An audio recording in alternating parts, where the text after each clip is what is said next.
Senenganku iki. Kowe senakoke kowe. Iya yes iki tok. Ora usah takok iya iki ae gawa. Kok gawa piye to? Ketoke ra cetha to. Heeh. Sing penting siji iki nek ngomong mut ngono tok jelas. Jelas. Kok iso amut tak tuapok kowe iki.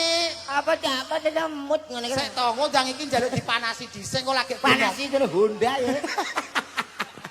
Nyuwun sewu Mbak, paring asma jenengan. Sinden. Lat.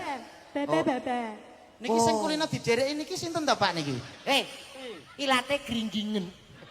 Iki ilat apa kena asam urat tok gringgingen iki jane apa kok iso? Sinden kok. Wau dugi mriki jam pinten? Dalemipun pundi? Baba. Sing ora tanggapi kowe kuwi. Lho piye nek nyecakno kaya ngene iki aku nang jawab. Jaga roko. Ba. Walah, piye ngono ki maksude? Tangane lho. Tangane kenapa? Linu. Wong ditakoki jeneng kok tangane lini ku urusane apa? Mbak Mimi Mbak. Oh, Mbak Ieng. Ejar. Mat. Tana. Nyetrum ngono. Iki ibarat buah-buah apa, Mat? No.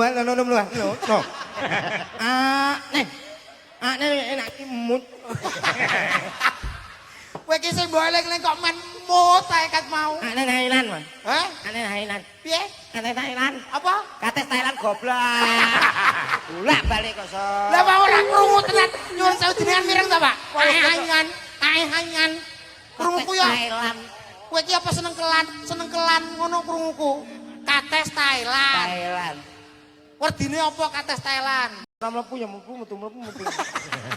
Oh, mangane kates kok mlebu metu. Kabeh buah mlebu teko gorane padha to. Nggih, mantul Liwat ngono tok.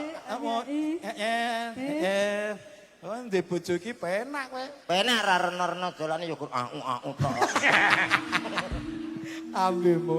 Nyuwun sewu paring asma sinten? Paring asma sinten?